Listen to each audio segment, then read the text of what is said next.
Last night I finished Grand Theft Auto San Andreas, the latest completion in my GTA franchise marathon. The whole playthrough will be up later today or maybe tonight. It's an extremely long one, so it takes a while. But my experience with GTA San Andreas can be summed up with a single expression. Yeah, just a huge smile. This is the best Grand Theft Auto I've played so far in the marathon. Coming into this, my favorite was GTA 4, but now, after finishing San Andreas, I'm kind of doubtful if 4 is going to be able to hold its place on the throne here in my heart. This was a masterpiece. Even by today's standards, this game is still extraordinary. Everything in it is top tier. The story is the best so far. I love every character in this game. Shout out to The Truth, my favorite character in the game, followed pretty closely by Catalina, who is a returning character from GTA 3, and I think she really showcases how good Rockstar was getting. They were in their fucking flow state. They were in their bag going turbo mode. They were tweaking their craft, finely tuning it, and you can see the evolution through a character like Catalina. In 3, she was pretty uninteresting. 3 didn't have the best story. That's something I talked about in my review of it. The narrative was very flat. The characters weren't very compelling, or that wasn't like the focus. That's not where they put like all of their attention there and all of their neurons. They were too busy pioneering and innovating with the gameplay in GTA 3. But now that they got the formula down, they've got the foundation, they were able to build and create an incredible narrative to complement this world, a world that they made bigger than ever. The map in San Andreas is bigger than any of the other games by a large magnitude, and Catalina comes back from GTA 3. Well, she didn't come back. They didn't bring her back from the dead or anything with a fucking necromancer. But this is before GTA 3, so we have Catalina and Claude. Claude, of course, continues to just aura farm as a silent guy, which is cool. I think that was a good idea to not just have him be yappy. But Catalina, she becomes a pretty integral character to the story. So CJ meets Catalina. We go on all kinds of adventures together. We rob places. She's unhinged. She's a maniac. She's in love with us, but she's also like kind of off her gourd too. I say kind of, but like fully off her gourd. And she is just so well written in like the psychopath wacky way that it becomes very endearing and charming. So like when you guys break up, she calls you periodically just to be like talking about how much she loves having sex with Claude. It's like, oh, did I butt dial you? Sorry, I was too busy getting plowed, railed by Claude's 45-inch python. Sorry, I know you're jealous. Bye-bye. That kind of thing. Like, it's just, the game is so good with its humor now. They found their footing here. They found what works, and they are crushing it with the comedy.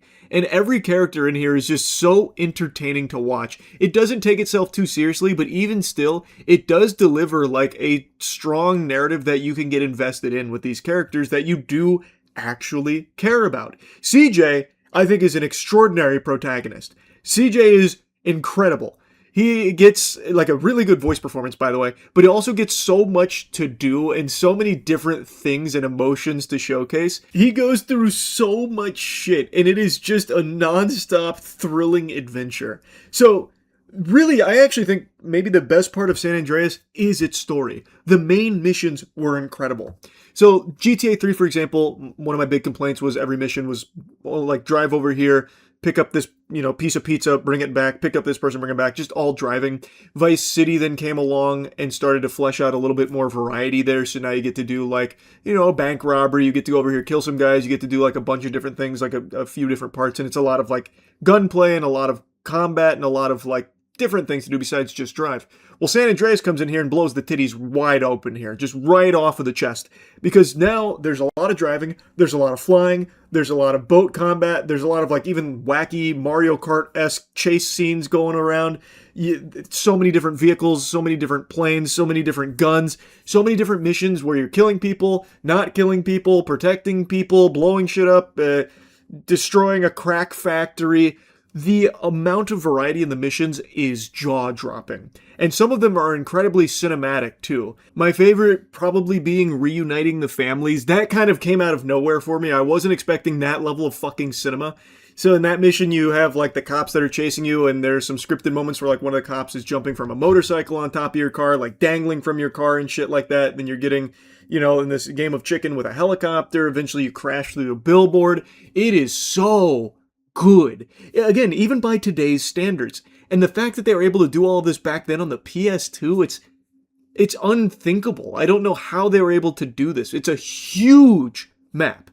A massive map with so much content, so much meat on its bones.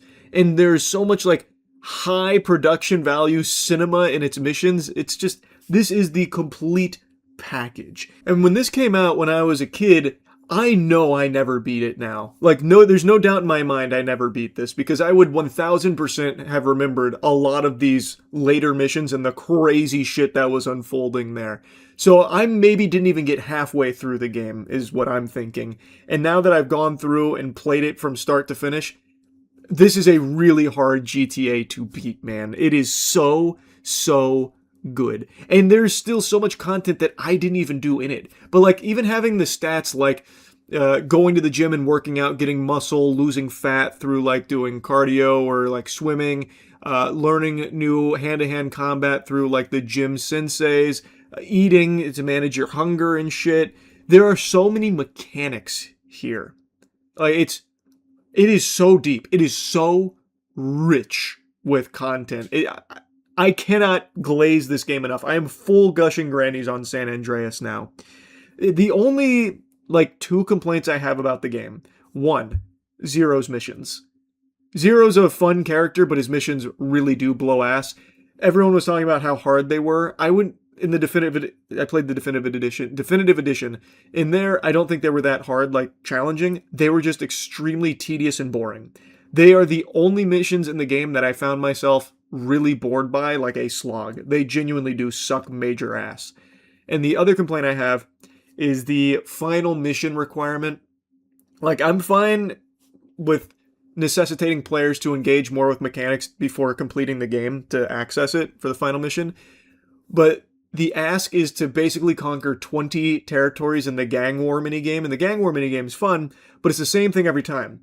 You go to a spot on your map that is controlled by a rival gang, you kill 3 members, you provoke the gang war, and then you kill 3 waves, and now you control it, and then they can come back and try and take it from you when you're not there. Like, it's a fine, fun minigame, but it is the same thing every time. And to access the final mission, you need to control 35% of all the territories, which comes out to about 20 territories you have to hold, and that is just boring. That is just tedious for the sake of being slow and tedious. Like, I would have rather, like, you control maybe, like, 5, 6 territories, and then you have to do something else with some of the other side content, instead of just all being on gang wars and holding these territories. That was a slog, and I do think it was actually worse than some of the asset missions in Vice City, which is something someone made a mention of. Do I prefer the asset missions or this? I actually do prefer some of the asset missions from Vice City, which I thought were a slog there. This was kind of mind-numbing. I did not like that requirement. I would have rather it be like engaging with a bunch of different side things as opposed to just one gang wars over and over and over again, farming it. So that's like the only like really big complaint I had. Everything else is just sunshine and rainbows though with San Andreas. The combat is the most refined so far. The combat feels really good. You have a ton of ways of engaging in the combat and fighting against the bad guys and doing your business, doing your deeds. You have so much versatility to the gameplay.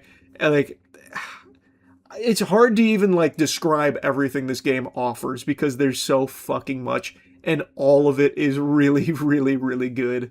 Now, another question I was asked quite a bit is, do I prefer the music in here or Vice City? And the music in both games is fantastic. Boner jams out the wazoo in both. But I will say I preferred Vice City soundtrack. That's just kind of my jam. Like, I really love the 70s, 80s music. So that being the bulk of what you get in Vice City really hit for me. And there's a lot of really good tracks in here, no doubt. A lot of like really good, finger wiggling tunes. But on the whole, I'd probably say the soundtrack in Vice City was a little more my speed. Not that that's even like a complaint or anything to even, harp on. Just thought I'd make a mention since someone in chat asked me last night. But yeah, I love everything about San Andreas. I really think that this is a home run. And like I said, it's going to be really hard for GTA 4 to hold its place as the number one GTA game to me. But we'll see if it can pull it off. Next is Vice City Stories, then Chinatown Wars, then I'll do Advanced. I'm going to do GTA Advanced a little bit. I'm not going to finish that one because it doesn't look very good. No real point there, but I just want to experience it still. Then we hit 4 and 5. So right now, San Andreas is the best Grand Theft Auto, and we'll see if it continues to be that way as we finish the marathon. That's about it. See ya.